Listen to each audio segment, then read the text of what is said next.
بسم اللہ الرحمن الرحیم۔ السلام علیکم دوستو، حضور اکرم صلی اللہ علیہ وسلم کا فرمان ہے کہ جب کوئی جماعت ذکر الہی کے لیے بیٹھتی ہے تو فرشتے ان کو گھیر لیتے ہیں، رحمت ان کو ڈھانپ لیتی ہے، ان کے لیے سکون و اطمینان کی دولت نازل ہوتی ہے۔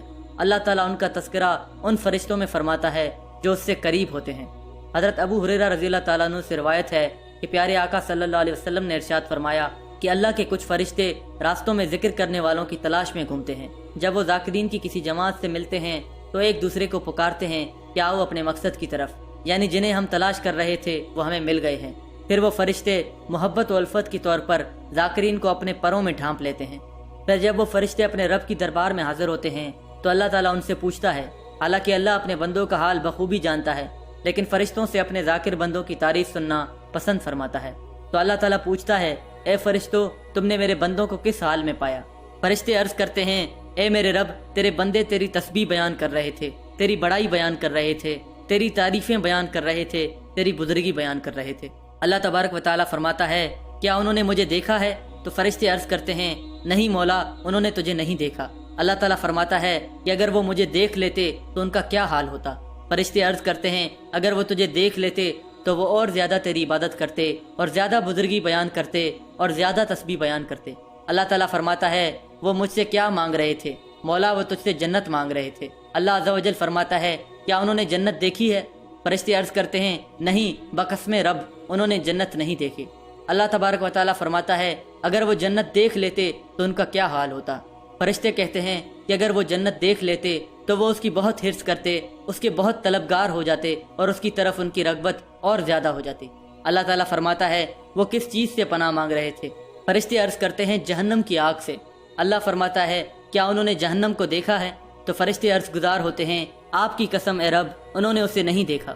اللہ جل شانہ فرماتا ہے، اگر وہ اسے دیکھ لیتے تو ان کا کیا حال ہوتا؟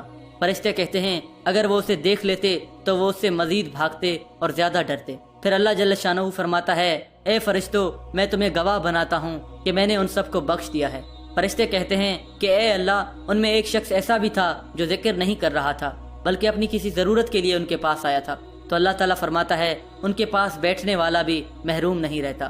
حضرت ابن عباس رضی اللہ تعالیٰ عنہ سے روایت ہے کہ رسول اکرم صلی اللہ علیہ وسلم نے ارشاد فرمایا، جنہیں قیامت کے دن سب سے پہلے جنت کی طرف بلایا جائے گا وہ ہوں گے جو خوشی و غم میں اللہ عز و جل کی حمد کرتے تھے۔ ایک اور جگہ حضور اکرم صلی اللہ علیہ وسلم نے ارشاد فرمایا کہ جو صبح کو 100 بار سبحان اللہ پڑھے اور شام کو بھی 100 بار سبحان اللہ پڑھے تو وہ اس شخص کی طرح ہوگا جو 100 حج کرے، اور جو صبح کو 100 بار الحمدللہ پڑھے اور شام کو بھی 100 بار الحمدللہ پڑھے تو وہ اس شخص جیسا ہوگا جو اللہ عز و جل کی راہ میں 100 گھوڑے خیرات کرے، اور جو صبح کو 100 بار لا الہ الا اللہ پڑھے اور شام کو بھی 100 بار لا الہ الا اللہ پڑھے تو وہ اس شخص کی طرح ہوگا جو اولاد حضرت اسماعیل علیہ السلام سے 100 غلام آزاد کرے، اور جو صبح کو 100 بار اللہ اکبر پڑھے اور شام کو بھی 100 بار اللہ اکبر پڑھے تو کوئی اس سے زیادہ نیکیاں اس دن نہ کر سکے گا سوائے اس کے جو اتنی ہی بار یہ کلمات کہہ لے یا اس سے زیادہ۔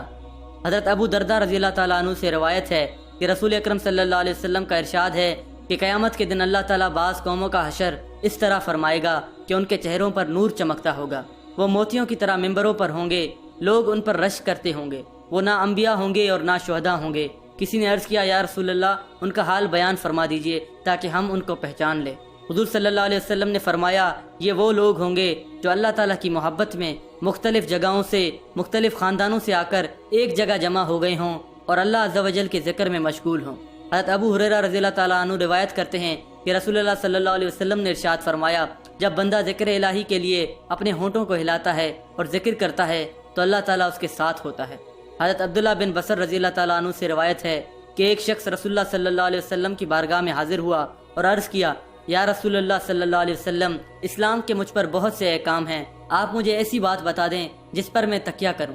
تب رسول اللہ صلی اللہ علیہ وسلم نے فرمایا، تمہاری زبان اللہ تعالیٰ کی یاد میں ہمیشہ تر رہنی چاہیے۔ دوستو، قرآن پاک کی ایک اور آیت ذکر الہی کی فضیلت بیان کرتی ہے، جس کا ترجمہ یہ ہے کہ اپنے آپ کو ان لوگوں کے پاس بیٹھنے کا پابند کیجیے جو صبح و شام اپنے رب کو پکارتے ہیں۔ رسول اعظم اس آیت کے نازل ہونے پر ان لوگوں کی تلاش میں نکل گئے۔ ایک جماعت کو دیکھا کہ اللہ عز و جل کے ذکر میں مشغول ہے۔ ان میں سے بعض لوگ بکھرے بالوں والے اور خشک کھالوں والے اور صرف ایک کپڑے والے تھے۔ جب رحمت عالم نے ان کو دیکھا تو ان کے پاس بیٹھ گئے اور ارشاد فرمایا کہ تمام تعریفیں اللہ ہی کے لیے ہیں جس نے میری امت میں ایسے لوگ پیدا فرمائے کہ خود مجھے ان کے پاس بیٹھنے کا حکم دیا گیا۔ میرے پیارے آقا صلی اللہ علیہ وسلم کے پیارے دیوانوں، اکثر انسان خوشی کے موقع پر اللہ عز و جل کو بھول جاتا ہے، جبکہ ہونا تو یہ چاہیے کہ خوشی کے وقت اللہ عز و جل کا ذکر زیادہ کریں اور اپنے رب کا شکر بجا لائیں۔ اسی لیے اولیاء اکرام اللہ عز و جل کا ذکر خوشی اور غم میں زیادہ کرتے ہیں تاکہ اللہ عز و جل ان سے راضی ہو جائے۔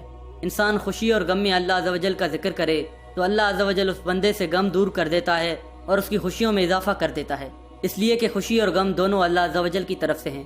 جب بندہ یہ مان لیتا ہے اور طے کر لیتا ہے کہ اللہ عز و جل جس چیز سے راضی ہیں میں بھی اس چیز سے راضی ہوں، تو بندہ جب کمزور ہو کر اس کی رضا پر راضی رہتا ہے تو اللہ عز و جل ایسے بندے پر کرم کی نظر فرما کر جنت کی خوشخبری سنا دیتا ہے۔ اللہ تعالی ہم سب کو ہر حال میں ذکر کرنے کی توفیق عطا فرمائے، آمین یا رب العالمین۔